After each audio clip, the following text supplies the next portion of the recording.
It may sound slightly awkward today to talk about soft power, but despite the terrible situation taking place in Ukraine and in many other parts of the world, from the Korean Peninsula to Iran, it's fair to say that hard power, the military power, and economic muscle alone will not bring peace and prosperity.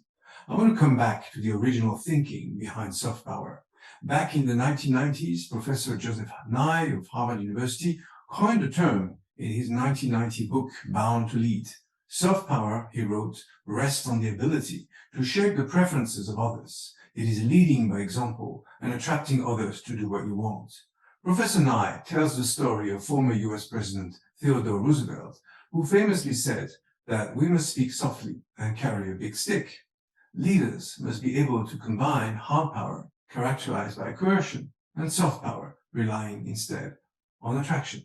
The result is smart power, a tool that great leaders use to mobilize people around agendas that look beyond current problems. Hard power is often necessary. In the 1990s, when the Taliban were providing refuge to Al-Qaeda, President Bill Clinton tried and failed to solve the problem diplomatically instead of destroying terrorist havens in Afghanistan. In other situations, however, soft power is more effective, though it has been too often overlooked. In the Middle East, the use of soft power could draw young people towards something other than terrorism. The United States has a great deal of both hard and soft power, embodied in its culture and values. France, Japan, the United States, the United Kingdom, South Korea, Italy are other nations with strong soft power, which we looked at during that seminar. We will be addressing these in the course of the next few months. Let me just add that with the problems facing the world today, we're going to need a lot of smart power. Similarly, with the exception of Gandhi, Nelson Mandela, and the Dalai Lama, perhaps a few others, it's hard to think of many people who have been able to use soft power alone.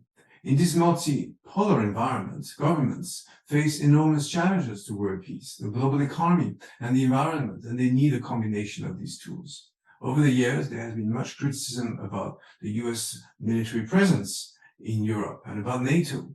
But all the same, the US deployments and aid have been welcome in times of crisis. One analyst called this an empire by invitation. The current war in Ukraine will most probably not end without help to Ukraine, but it is also Russia itself harming its image and reputation in Europe and around the world that will lead Moscow to lose the long-term battle. Communication is a key. It must be used thoroughly to complement military, economic, and soft power tools.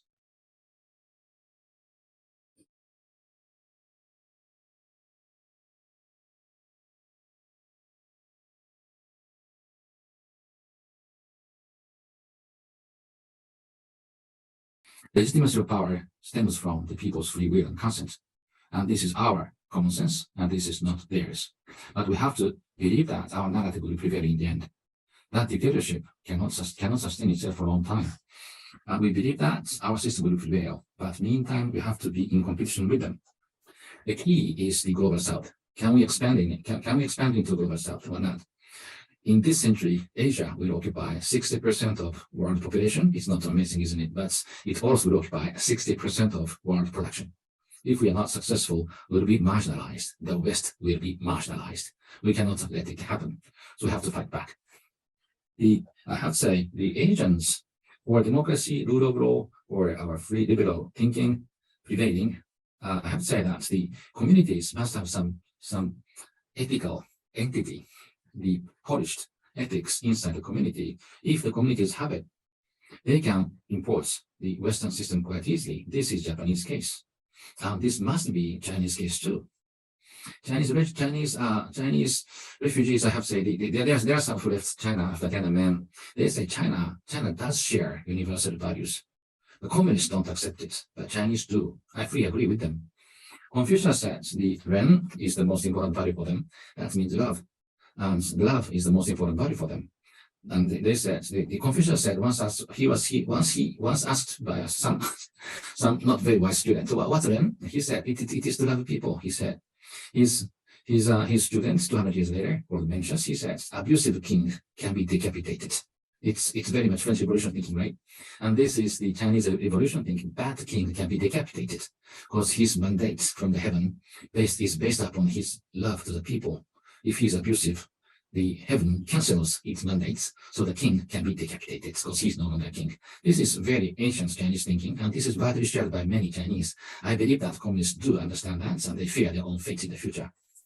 So we can win. Buddhist nations do share the compassion is the most important thinking for the Buddhist. Buddhist is rather inner soul-searching religion, so it's not very political, but it says that the bad king's kingdom can be trumped, can be destroyed, just like the elephants destroys the flower garden. And this is very much Asian thinking. It's very much dear. Enlightenment thinking is very dear to many Asians. What they did not have are the institutions, parliaments, the elections, free elections, independent judiciary. These things were lacking in Asia, but they can import them. And we should make them understand that this is not white Christian. This is very much Asian. And we can very well implant these Western institutions because we need them in this industrial age where changes are very fast, opinions are very diverse, interests are very different. To make a nation function, we need these Western institutions, but universal values beneath them are the same as ours. We can very well persuade that Japan is the example. We're not white Christian. We do share free these universal values, and we believe that it's not very much different from our original thinking. And we can go into Asia. Our first friend must be India. India is now growing very fast. They're half size of Japan. In 10 years' time, they could be bigger than Japan, number 3 on Earth. Japan is number 4. And we used always the 3 Euro-Asian continentals to our interests. Well, in the Second World War, Stalin was used by the Westerners to defeat Hitler and Tojo, and Mao was used to confront Russians. But India is necessary to prevail, to make liberal order prevail to face Chinese rise. But India is different because Stalin, Mao were enemies. So that's it. That's the reason why I use them. India is different. It was the creation of Nehru and Gandhi. And for the first time among the 3 Euro-Asian continental powers, we take hands of a big democracy. And this is very important to make our system function. And for that purpose, by taking hands of Indians, we can somehow balance the Euro-Asian continent. They need Russians somehow to counterbalance China. It is not very easy to dissuade them from being connected to Russians, but we have to take them into the West. It's not very easy. I'm telling my American friends that India will never be like the Japanese or British. They'll be a super France. Very much independence, very much multipolarist. But we need Indians like France inside the West. India will be a very big contribution to our system, and we have to go on with these free markets and the free trade. It is necessary to make some patchworks or to make resilience. It is necessary to face Chinese rise, of course, and to keep our technological edge sharpened. But the free trade is precious because it distributes the wealth in a fair way. The Westerners are suffering from the harrowed industry. And the workers are very angry in Japan, in the United States, and in France, the yellow jacket people, Trump lovers. But this is the fate of the free trade. Money goes where it produces profits. But that means the global South is now sharing the wealth. And this is the fate. But we have to, the survival is to simply raise our productivity. We have to do that. But we have to keep this free trade, free market going on with some corrections. It is necessary to engage the global South. And finally, we have to fight against the cognitive influence operations by Russia and China. So it is very much advanced technologically with AI, with the supercomputing. They can very easily influence our people. In some cases, they intervene in the election process. But of course, the Ukrainians are facing that. The Russians are. They say whatever they want to say. But these days, many private NGO companies using the open source intelligence, they refute immediately what Russia says is wrong. Because look at the satellite pictures and they just refute. And the cognitive warfare is fought by the states, by governments. They are capable of diffusing a lot of fake news. But also with technology, our people can refute it back. It is very important to inform people with fair and correct information.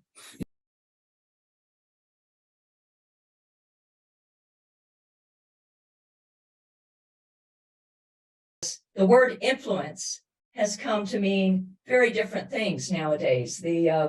Last year I was invited to write a foreword for the Bernays Reader, a little independent press out of New York that was publishing a collection of Edward Bernays' essays. And of course, Bernays is the OG, so to speak, influencer in public relations, considered the father or the grandfather of public relations. And if there were a country that was the leading strategic influencer in public relations, it would be the United States for sure. And of course, he was an immigrant to the US. But in the book, I described how the Merriam-Webster dictionary has now two types of influencers to define what do we mean by influencers. The first and original definition refers to, quote, a person who inspires or guides the actions of others. The newer 21st century meaning refers to, quote, a person who is able to generate interest in something, such as a consumer product, by posting about it on social media. And one could argue that some of these influencers, dubbed in the US as the Kardashian effect, are products themselves, people as products. So it really says a lot then in this global world of influence today about our media market decline, that we refer more often to the Kardashian effect than we do to the CNN effect or the BBC effect. So the first definition of influencer connotes exclusivity. That is, again, a person who inspires or guides the actions of others. You have to earn that influencer role. And Bernays would surely agree that not everyone can be an influencer without proper training, education, and insight. He referred to himself even as a public relations counsel to his clients, not unlike a barrister. The second definition, that is a person as a product, to be kind of an influencer pushing products, connotes inclusivity. Anyone can be a social media influencer with enough moxie and drive to become talked about or followed online. And the Viennese-born Edward Bernays, double nephew of Sigmund Freud, would have heartily rejected the populist concept today that anyone can be an influencer, using that second definition.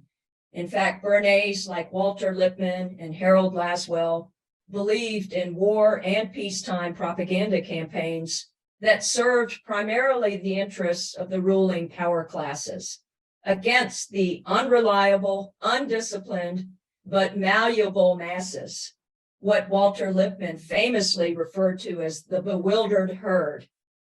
Bernays would surely have been repelled by the lowest common denominator tendencies in today's social media platforms of influence, where often the most sensationalized images get the most likes. So something that I'm putting out there as kind of a thought bubble is, do you see yourself as an influencer? Do you see yourself as a person of influence? I say that to everybody on our call today, because we're all here today in that we have an interest in soft power, strategic influence. But I think of a place like China, where, my goodness, TikTok, how many people even think about that being made in China, created in China? It was purposely given that name TikTok to remove the made in China label, to get people thinking, hey, this is fun. This is something we all can do. That has a major influence really on people's time and attention. So when we talk about influence, we have to talk about the amount of time and attention we're giving to things in a Aldous Huxley sense, to things that are truly irrelevant, not very meaningful in our lives. And I know for anybody who teaches in a classroom, sometimes it's hard to even hold the attention of my students. And I say that about very bright, intelligent, engaged students, but they're engaged in things that may seem a little trivial and irrelevant, but they're also a product of this social media, this new media environment. Now, let me shift to a different definition of influence. And I have to go back decades. When I worked at the US Information Agency in Washington in the 1990s, we were in the influence business. We didn't talk about it in that sense, but our name, US Information, connoted that it was just the facts, ma'am, just about information. But of course, it was so much more than that, because it's not ever just the facts.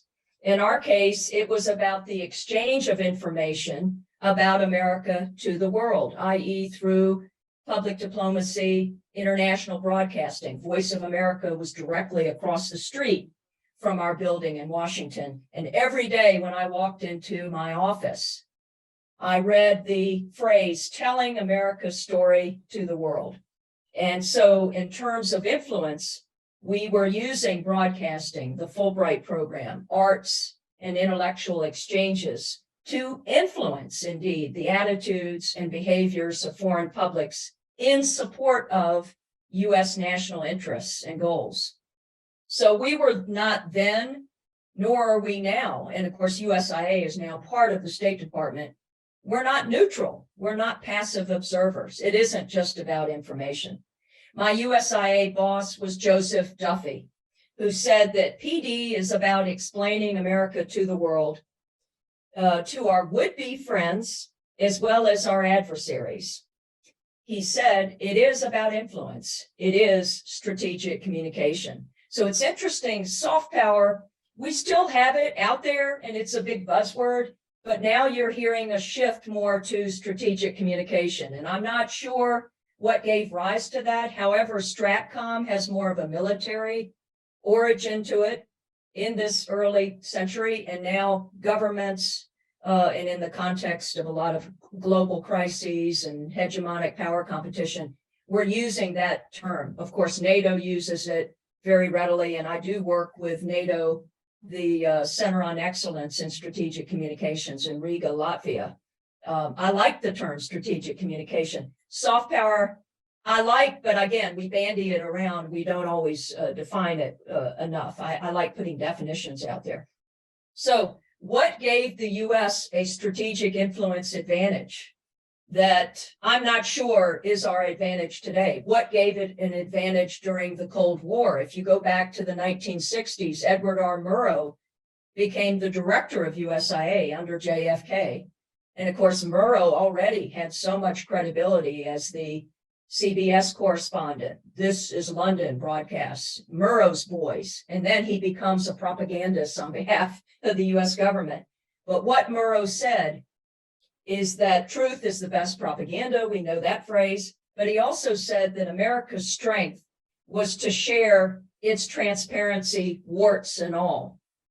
And that was the approach to international communication.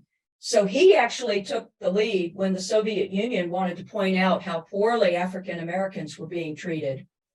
And with of course, the rise of the civil rights movement in the 60s, but there were still a lot of laws against fair rental and housing, and USSR would really press on those points. So Murrow went out and gave speeches on the treatment of African Americans, because in terms of influence, he said, I'm not going to let the USSR lead this.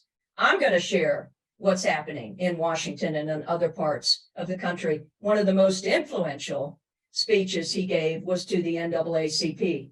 And so it was very revealing to have that conversation to show that indeed the US was capable at looking within.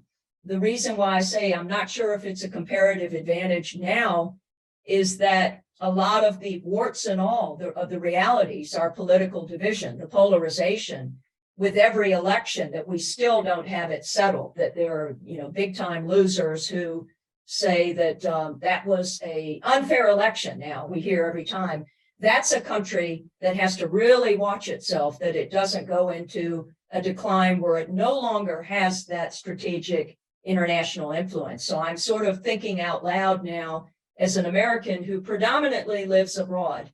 I'm in my 8th year of residency in Japan. I spend a lot of time in East Asia, and it has given me a perspective on my home country that really troubles me now in terms of US leadership. But that idea of warts and all international communication is something that has stayed with me. I don't know how I'm doing on time. I don't want to take the time of my other cohorts, but I would say this. I recently wrote a piece. This is maybe a different type of influence.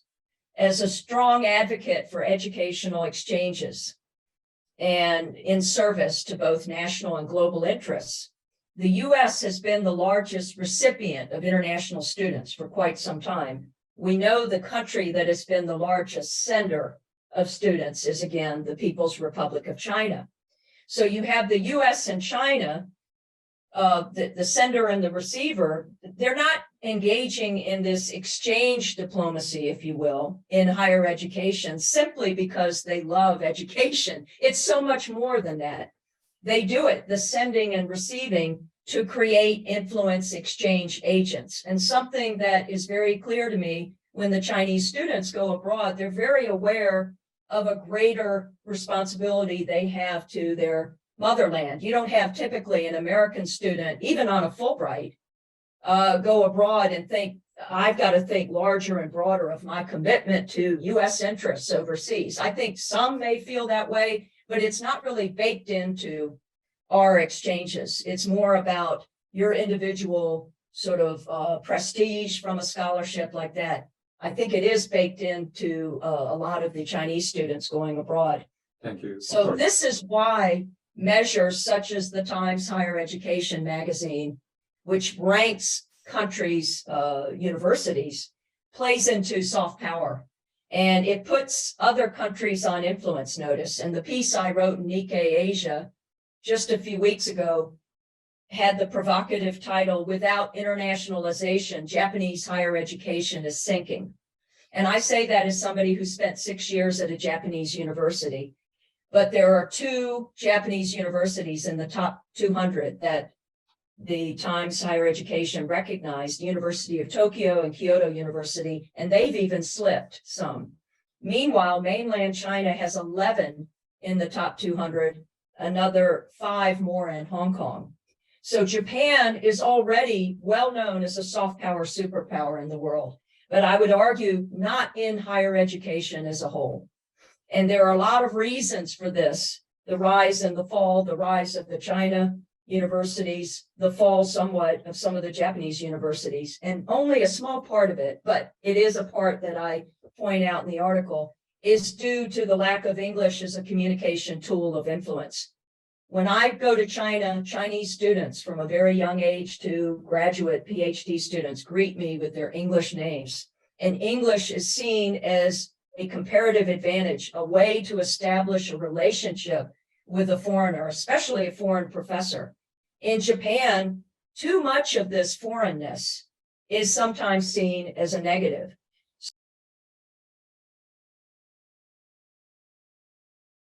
In terms of influence, because people know that the possibility to have skills is given by certain kind of country, especially in this case, Japan. I visited during my stay in Phnom Penh, the special zone, economic zone of Phnom Penh, where there are some factories there.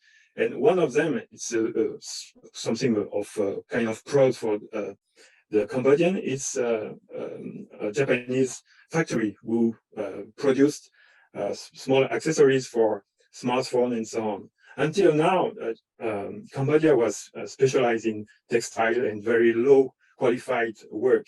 But this society, this company, the Japanese company, being specialized in terms of technological components, was a kind of victory for them, because they arrived there and this make sure that they can give to the people a kind of skills that can be useful for produce high value products.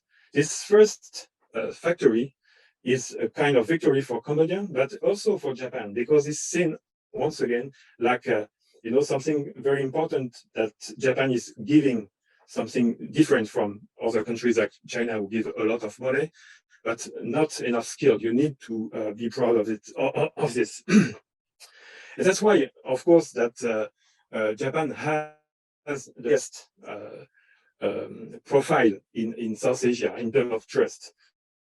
One of the intervenants before said it was very important to have trust. Of course, Japan has understood this, especially in Southeast Asia. And you can see it through the poll I mentioned earlier, that now Japan has the most trusted, is the most trusted power in the region, with more than 54% of people thinking that Japan is the most trustful country in this region. And of course, in different country, the numbers are different. In Philippines, it's higher with 82%.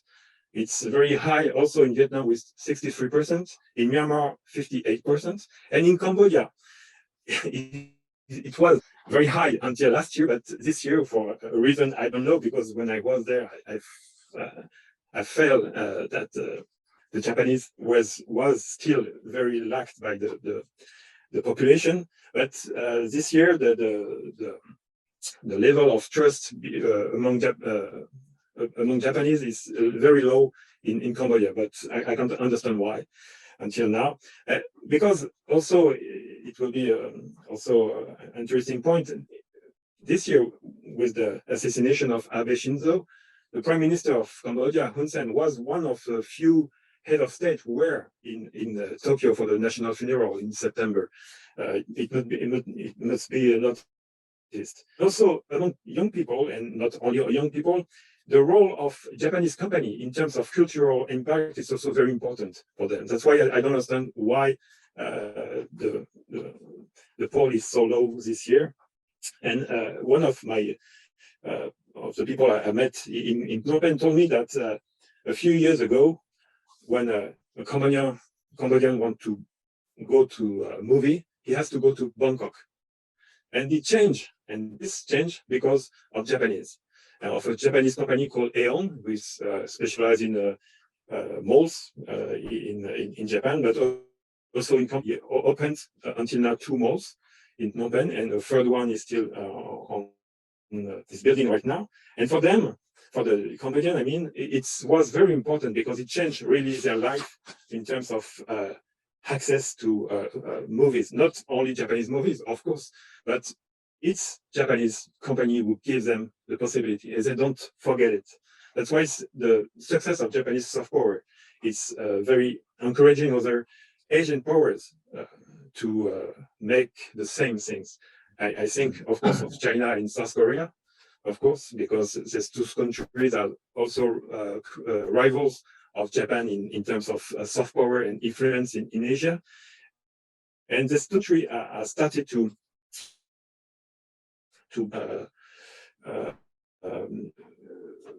influence in this country, in Asia, Southeast Asian country, and especially in Cambodia. But as I said earlier when I started to talk, in Cambodia, even if China is very important in terms of investment, because now it's 51% of its investment in Cambodia are coming from China, in terms of trust, it's very, very low. It's about most of the majority of the Cambodian, I mean, almost 60% of the Cambodian don't trust Chinese and don't trust China as in terms of political partner. That means that they wanted to change this way of thinking by the Cambodian, but also other countries in the region. Xi Jinping in 2017 used a speech at the Communist Congress Party to define his goal more clearly in terms of soft power. He said, let me giving the quotes, stressing people-to-people exchanges and cultural exchanges with other countries, and tell China's story as well, present a true, multidimensional and paranoid view of China, and increase our country cultural soft power. It means that China has understood that it's very important to have this kind of influence. Of course, it's, as Nancy said, it's not also not the most important in terms of influence, but soft power has something very useful in terms of image, because it gives to people the way where you want to go. I mean that if you have a very good image, it's more easier for the country to have attention from people to their strategy and their goals. A word of conclusion, maybe, sorry? Yeah. My conclusion is, of course, and I'm sorry for my bad English today, and I was a bit stressed by this important webinar. My conclusion will be that in terms of influence, what is very important is to give a real connection between people as a success in terms of image in Cambodia, because of course of his cultural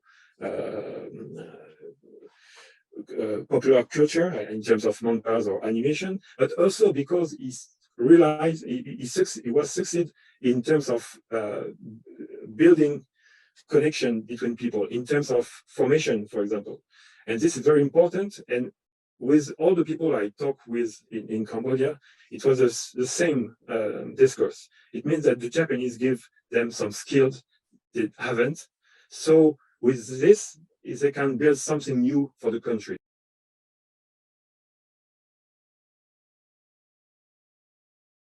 So the second one is shaping the past memory related to oneself. And I'd like to also quote George Orwell's famous dictum, "Who controls the past controls the future." So if you want to claim that you are, for example, this is your territory, then you have to refer back to the past memory or history. And then you try to say that, because of what happened, this is our land or this is our territory. And so in order to make a legitimate argument, you sometimes have to refer back to the past. So shaping the memory is very, very important. And of course, in the case of Japan, there are several territorial disputes. So Japan Institute of International Affairs, that is a major think tank in Japan, but other organizations also try to do a research and also information gathering and sharing about sovereignty, territories, and history. And that is because, it's very important to shapes the past memory related to Japan or Japanese territory. So it's more about the present and future purpose. And another way to shape the past memory related to ourselves or oneself is world heritage. Once again, this is something that I have been working on, so I want to refer to it. But in the case of Japan, in 2015, site of Japan's major industrial revolution was inscribed in the World Heritage List. And well, as the name tells, this focuses on Japan's modern achievement, industrialization and modernization from the 19th century to the early 20th century. And it's a kind of great achievement. And also in a world history, it is significant. But actually, this also backfired because one of the sites was known as a place where Koreans or Chinese were forced to work. Well, that's how, Koreans and some, experts remember or think about the place which is called Hashima or Gunkanjima. So, when Japan tries to promote this industrial heritage as world heritage, there was some criticism from Korean civil society groups and also Korean government. And actually, the kind of controversy still is ongoing. So you can see that, sometimes shaping the efforts to shape the past memory is very, very controversial. And also another example is China's initiative in making the Silk Road as heritage of humanity. And particularly China has been very active in UNESCO, in engaging in UNESCO, and also tries to promote Silk Roads as a heritage of humanity. And well, basically, this is also a way to shape the historical and civilizational vision of international cultural connectivity. And of course, in the case of China, all these places were actually connected to China in the past, in the old days. And that actually also is kind of reinforcing that China's current move to approach different parts of the world. And so, Belt and Road Initiative can be also called New Silk Road Initiative in a way. And so, on this point, actually, Tim Winter has written a book called Geocultural Power. And I have also looked at how Japan and South Korea try to respond to this Chinese initiative. And in a way, at an expert level, Japanese and Koreans also try to make it less Sino-centric because, well, the Silk Road heritage, is obviously not just Chinese stuff, not about the spread of Chinese civilization. It's more about, trading routes, various trading routes in Eurasian continent. So also don't forget that Japan also has a Silk Road heritage. So, in this sense, you can actually see some competitions about or over how to create the past memory, even of the, old stories of Silk Roads.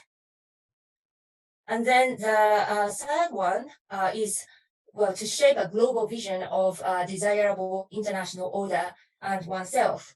And well, in the case of Japan, I would say that, yeah, Prime Minister's initiative to promote the idea of free and open Indo-Pacific is basically the most famous one and most probably successful one. It is a good brand of Japan's expanded geopolitical vision. And I would say that Japanese description of Indo-Pacific is rules-based, multilateral, and inclusive. Well, if you look at the map of Indo-Pacific in the Japanese ministry's website, Foreign Affairs Ministry's website, you can find, all kind of, it's a vast space. You can also find East Africa is included, and well, connecting basically regional and international orders is so obvious. So you are not just talking about, small space, it's really like a near global space. And by doing so, by showing such a broad geopolitical vision or geographical vision, actually Japan is inviting key international players such as Australia, India, but also EU and UK and others into Asian affairs. And then also at the same time, by emphasizing free and open Indo-Pacific, Japan is inviting regional players into the defense of a rules-based international order. And I think that Japanese version of Indo-Pacific vision is different from a simple dichotomy between democracy and authoritarianism, which is sometimes emphasized by the United States. Of course, at the moment, there are some alarming voices about China. And if China does something similar to what Russia did, then, we have to be strong to defend liberal democracy or liberal internationalism. But I think as long as China sticks to the status quo borders and, if they don't try to change status quo by the use of force, then it is possible to include China in this free and open Indo-Pacific. At least that's how I see, when I look at the Japanese vision of the Indo-Pacific. And the question is to ignore or not to ignore if there are some opposing narratives or visions of international order. You can ignore if there are some, criticism or opposing narratives. But if you ignore, maybe that opposing narrative can spread. But if you don't ignore and try to take counter-argument or countermeasures, then perhaps you take that counterpart seriously. And then that may actually bring more publicity to, the counterpart. So you have to be careful what to do and how to do. So, and I think countermeasures require skills and resources. Again, you need people who are able to communicate and perhaps inspire and guide the narratives of people. In order to do that, sometimes you have to collect historical evidence and oral testimonies to support your argument. So yeah, I'd like to stop here. Thank you very much for listening.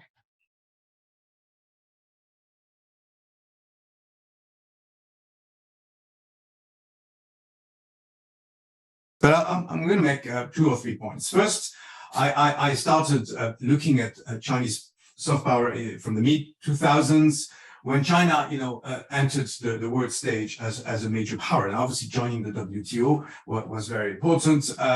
And the official line from Beijing was, diplomats particularly had to work on soft power, on the image of the country. They were also so there was this sort of a national policy of sort of a global communication, and China is back, this sort of thing. But it was also parallel to this a number of brands that were introduced, and it's very interesting because Nancy Snow earlier sadly had to leave us, mentioned TikTok and the fact TikTok was a sort of a Western-friendly name. Indeed, originally 20 years ago, the Chinese brands, and I remember teaching a course on this in another university, the Chinese names were unpronounceable and therefore difficult to sell to an international audience. But it's been 20 years and things have indeed changed. Brands, don't travel always very well, but in the case of China, it just takes time. And indeed, some brands have helped, but not many of them, to be honest. The charm offensive is more of a sort of, government approach by China. And it included, culture, the arts, sports, Chinese language, education, 600 Confucius institutes were brought in. Now, many of them have closed or have been renamed by the Chinese government. As we know, some of them are very controversial. All in all, $10 billion a year, according to my colleague and friend David Shambo of George Washington University, was spent by China around the year 2010. The US, by the way, only spent $7 million a year. At least that was the case about a decade ago. Chinese tourism what became a feature. And also, there's one aspect of Chinese soft power, which we sometimes overlook. That is what my other colleague, Austin Strange of Hong Kong University, calls prestige projects. You know, China getting involved in big events or big infrastructures and making it like a big, actually domestically as well as internationally. But sometimes the domestic, as we'll see, is very important. There is also, a very sort of country to country approach. For example, this book, very interesting. I don't know if you can see it. Ancient Greece, Ancient China. Now, when it comes to Greece, as you know, China is running the harbor of Athens, and it's decided to develop a sort of narrative on ancient civilizations. For example, the Chinese civilizations vis-a-vis the Greek civilizations. It came out with this book, that was handed at participants in various conferences. And then, of course, you had the Olympics, in 2008, the Expo in 2010. I mentioned it in my introductory remarks. And all in all, the Chinese diplomats had a limited approach towards soft power, but still, it was a strong narrative.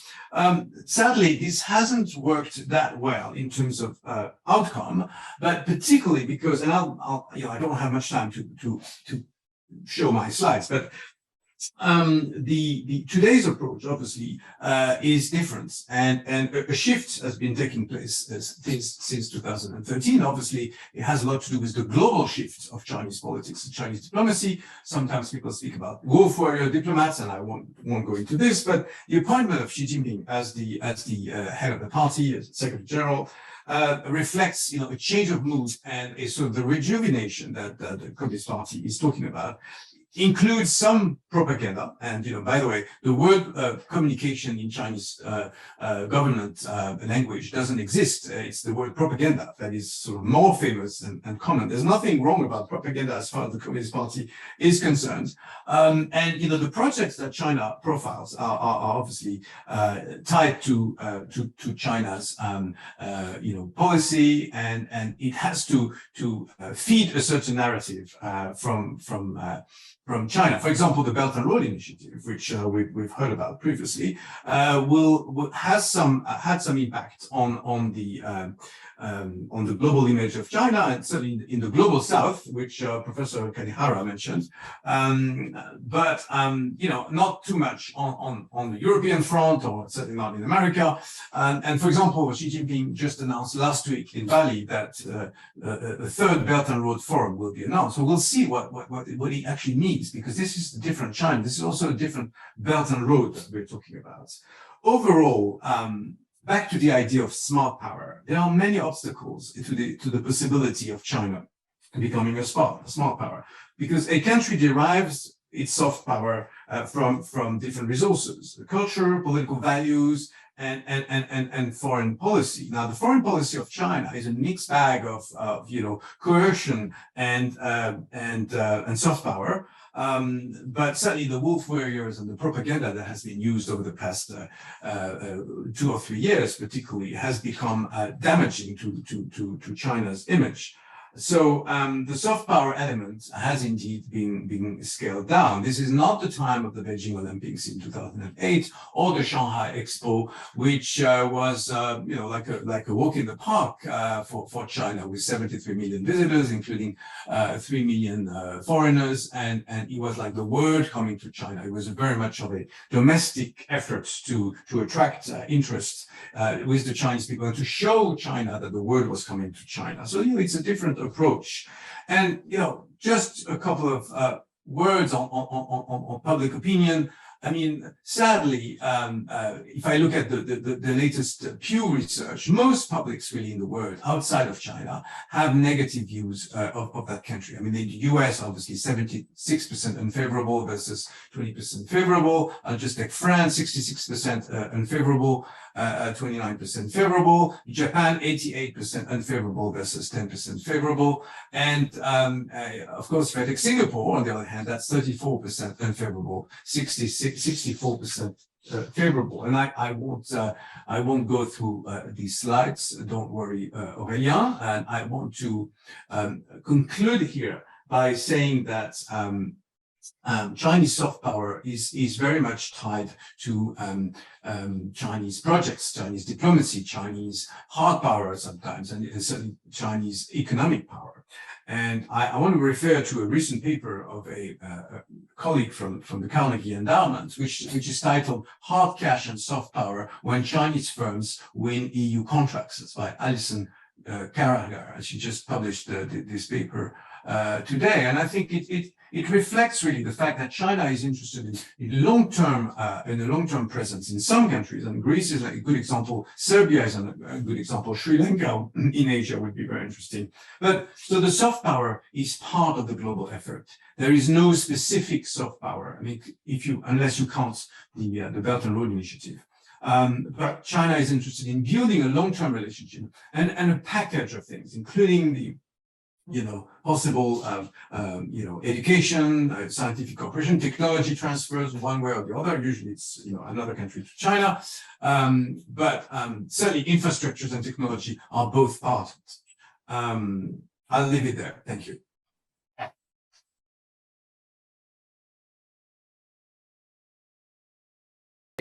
For certain. The question now, and I will take only 2 minutes for that, is because we have new documents. We have a strategy for a roadmap for influence. As I said, we have a new strategic review that mentions influence very much. We also have documents for more precise sectors. For instance, 4 years ago, we published a document on the French strategy for Asia Pacific, for instance. The question is, can those recent texts, so those recent documents, improve the situation and provide France with a better and more efficient approach to influence? I think this will take several things, and I'm not sure all of them. This is a progress. We are rediscovering influence. Obviously, this is a very good point. We have a starting point. What do we need right now? We need a better definition for influence. What is influence exactly? It's not a goal per se. It is a tool. Why do we want to be influenced, on whom and for what purpose? This has to be more precisely defined, I find, in the recent documents. Another point is that we need to define the financial means we are ready to devote for that. The countries we have developed, and most of you have given very telling examples, most of the countries we have developed a strategy for influence in the recent years have devoted a lot of money for that. China, of course, Turkey too, and other countries. Some of them we have not mentioned because there are too many examples of countries which have developed a strategy of influence. It took a lot of money. And also, we have to draw a list of priorities. Being influenced in general to defend our values is not precise enough. How can we react to the fact that we lost much of our influence in the Sahel and Western Africa only after a few years or months of efforts by other countries like Russia? How can we resume not just influence, but the political weight in North Africa or in the Mediterranean? We need more precise priorities for that. The recent texts, obviously, especially not the roadmap for influence, which I find a list of very satisfactory assets we already have. This is not a roadmap, but maybe the strategic review. Ukraine showed us that the strategy of influence is a real need today. A country like France maybe is a little bit late compared to a country like Britain. Maybe if you compare to the German foundations or many other examples in Europe, we need new tools, better international TV channels. Maybe progresses have been made. The French Institute has been a real progress, but probably what we need to work on is the definition of what we are looking for in terms of influence, and how much money are we ready to put on the table? Because this is the nerve of the war, as everybody knows. I stop here to about my time.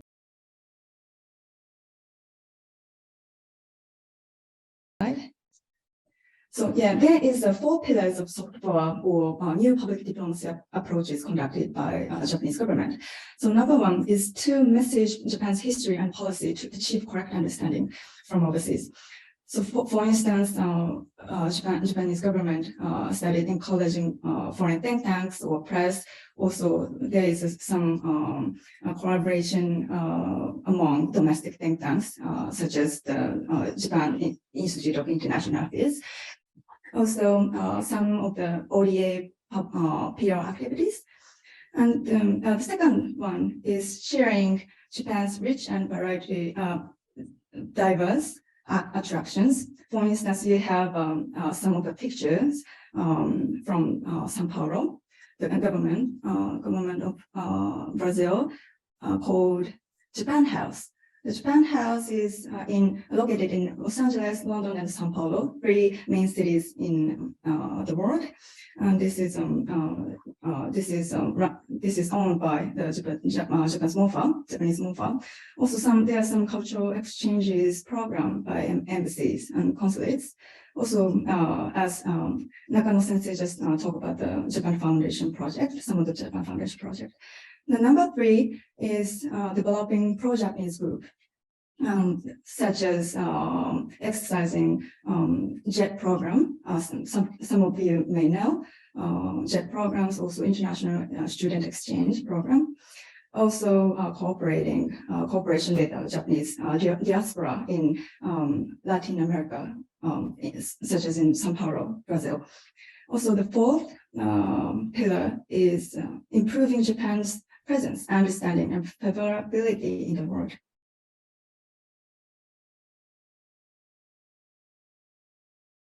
So I'm not going to develop too much about the heritage of the United States Information Agency, which was also an agency that was created to develop influence, as my colleague Nancy Snow mentioned. Because we are running out of time, I would certainly perhaps make a point or put the emphasis on the information control in post-war Cold War conflicts, and the fact that, as we mentioned at the beginning, national information has become a national security issue.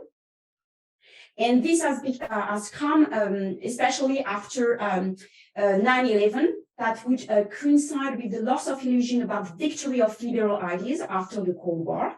That was the first an important landmark.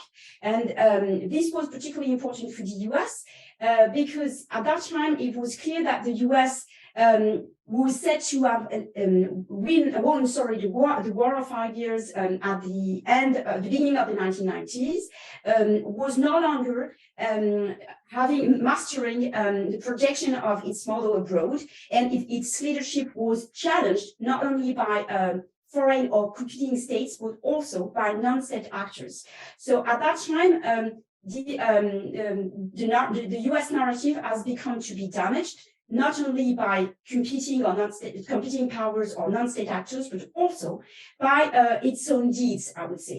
And among them, certainly military intervention in Iraq and Afghanistan have contributed to damaging US narratives at that time.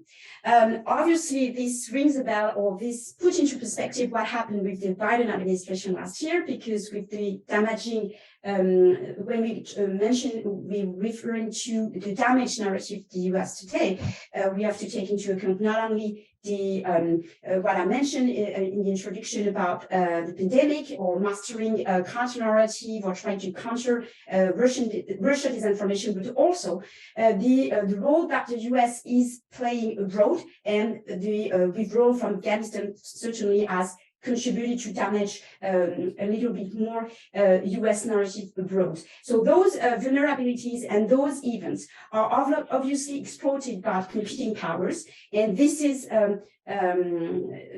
also and this become certainly tool and means to challenge US comparative advantage when it comes to the soft power and mastering information. One of the questions I would raise, because I still have 3 minutes. 1 minute, okay. So I will try to make then a transition with what my colleague is about to present about US. The US and the competition with China. The problem that is damaging also US narrative today is certainly at the end of American technological supremacy when it comes to competing soft tools and soft power, especially because there's another strategic break that is induced by the digital revolution. It's not only obviously the rise of digital platform, but it's also the rise of China and other European and Asian players in the field of high technologies and information sciences. So obviously the US does not have anymore the upper hand when it comes to mastering digital and new technologies. It is particularly challenged by the Chinese project Made in China 2025. And as it was mentioned in the latest strategy document released by the US, this is a concern for the US. This is a concern for the US narrative.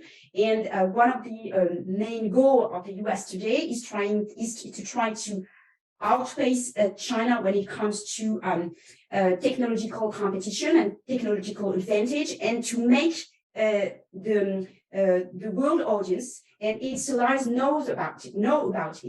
So obviously, as in the days of the Cold War, if I may add a few words, the competition for power gives rise to large-scale information actions targeting population of opposing countries, but also third world countries. Today, we have to take into account in those rivalries and competition between soft power, other countries that were mentioned, but perhaps we can keep those examples for the Q&A session. I'm referring to African countries, which find themselves at the heart of struggles for influence through the media, China, Russia, and the US. So obviously, this is part of the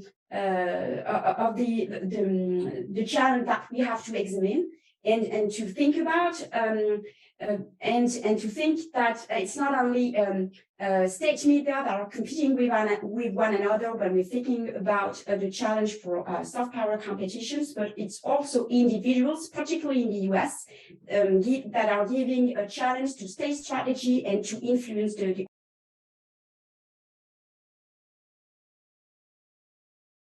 I had visited no foreign country. Japan was my first. I was thrilled from the beginning. The teenager. What was the school in Japan like? Grandmother. Surprise, surprise, and surprise. First, kids in Japan did not work as much as we in China did. Classes were much less demanding. No ranking was posted there, whereas here we had the grade ranking pronounced each week. Second, they do lots of fun stuff. School trips at least twice a year. Sport and culture festivals, one in spring and another in autumn, each one of which is planned, hosted, and implemented only by the students. Music and yet other sport events in the meantime. Believe me, they were in school almost to have fun, not to do academic stuff. But there was even more. The teenager, what? Grandmother, that is the third I wanted to say about, which was something called bukatsu, which is the abbreviation for bukatsudo, or club activities. They have all kinds of clubs, sport and cultural, that were managed and run by the students themselves, although a teacher was assigned to each one of the clubs as a coach. Some were dead serious, competing for inter-high school championships, but others gathered simply for fun. I joined a club for street dancing, and I danced and danced every day until it got very dark. And how fun was it to walk back home with my nakamas, chatting and sometimes eating snacks together, as it was very much safe for young girls like us to do so. The teenager, nakamas? Grandmother, oh, in Japanese you have nakamas only when you and your friends work together. for the same shared purposes. Bukatsu was all about us making nakamas with each other. I will stop there. The hypothetical conversation described just now is based on the real governmental program Tokyo has been in pursuit of since 2007. Over the 14 years until 2020, Japan has hosted 308 high school girls and 134 boys from across China. Truth be told, over time, the Tokyo-based Chinese embassy has strengthened in its effort to hold them in a very tight grip. They have shown much less freedom of expression when urged to say anything of their experiences in public, and yet, still in private, I am certain that Japanese school life, its extracurricular activities, and the freedom of doing whatever they can have allured them so much. After all, it is in Japan that they spent their most formative years. That is what Tokyo has done toward Beijing, and my hope is that the program resumes when the virus from Wuhan has finally lost its deadly effect. The episode of the invitation program gives us another set of definitions for a nation's soft power. Firstly, there does exist a role to be played by the government using taxpayers' money. That is sponsorship. The government could invite the target audience to let them be exposed fully to the culture of the country. Tokyo shows to the visitors, such as Chinese high schoolers, that it has nothing to conceal. It shows them, by doing so, the depth and width of a well-developed and democratic society. It could also generate faith and trust among the foreign visitors in what Japanese people do in their normal lives. In fact, there is a precedent for that matter, a huge success, which is the JET program, or the Japan Exchange and Teaching Program. Under that program, now 35 years since its inception, some 160,000 college graduates have come to Japan, mostly from English-speaking countries, and spent 2, 3, or even more years in Japan as language instructors or liaisons between the local community and the outside world. The Japan section of the U.S. Department of State, as well as the U.S. Embassy in Tokyo, each has a predominant number of JET alumni members that are all too familiar with what kind of horrifyingly large spiders the Japanese have in their rural Kumamoto villages. Beijing cannot afford to run such a sponsorship program that allows the visitor to look deep into all corners of the country and mingle freely with the local people. It is what only democratic and open regimes afford itself.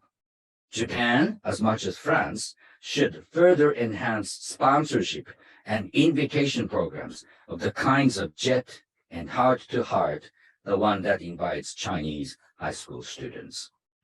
The second definition one must add for soft power is that it might take not only decades, but even generations to be effective. Useless might that be in the short term, so be it. For it is to attempt to sow seeds of goodwill, and the seeds might only come into green shoots in the long, very long run. I will conclude by a warning and a positive note. First, a warning. Tokyo must spend every possible effort to tackle its root causes of economic difficulties. It must face up to the reality that unless and until it succeeds in rewriting its social contract, thereby shifting the nation's financial resources from the elderly to the young in a draconian manner, the economy could hardly grow. It is when a nation shows its courage in tackling deep-rooted challenges, it would earn reputation and respect, great sources for soft power from the rest of the world. just as Shinzo Abe actually tried to do, if I may quickly add. The positive note with which I would like to end my remarks is about something that is in common between France and Japan. That in these two countries, soft power is, let us be honest, in ample supply. The list of the sources for each nation's soft power is long. In an alphabetical order, they would be first and foremost alcoholic drinks, followed by architecture, art, food, history, literature, music, scenic, small villages, and so on and so forth, all of which are among the best in the world. Few other countries are like us. Let us have no worry, only faith in the soft power we have. With that self-blown horn, I conclude my remarks. Thank you so much.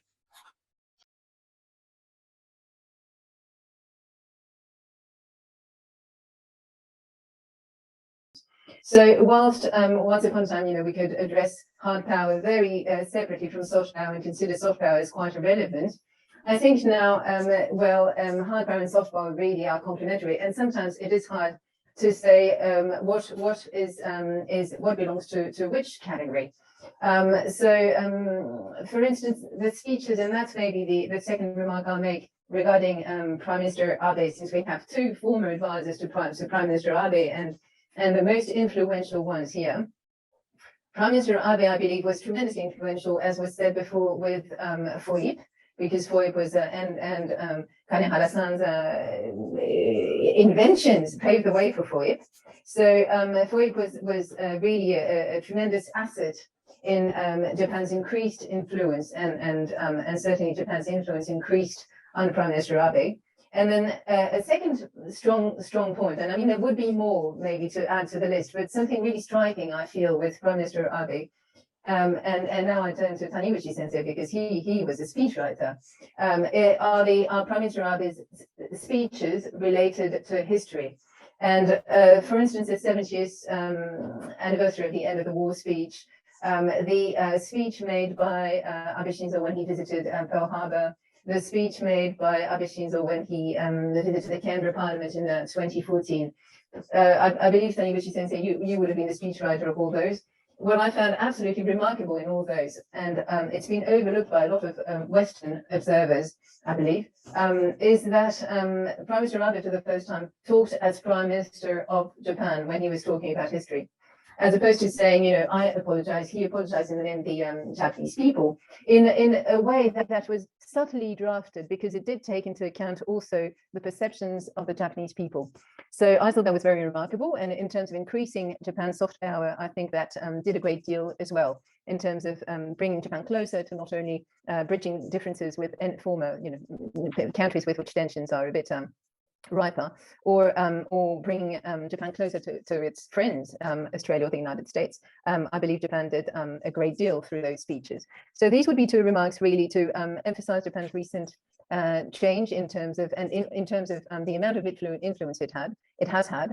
I'll mention the Abe Legacy, which is a book I published with I co-edited actually, and I got Nancy Snow to write into it. I had two co-editors for that, so that may be an added good reason to get your respective libraries to order it. But I was also very interested, and maybe that'll be my last comment, on what Kanehara Sensei said about democracy in the world, because I happen to have written a dissertation on Japanese democracy, and one thing I really wish to emphasize in that book was actually the reasons for the success of democracy in Japan, which were the 19th century roots precisely. So I very much agree with you, Kanehara Sensei, that the ancient roots, the old roots of Japanese democracy were absolutely crucial in the success of post-Second World War democracy. So I might stop at that, since we have limited time, and say thank you again to everybody, because really there was extremely lots of interesting things in all the comments.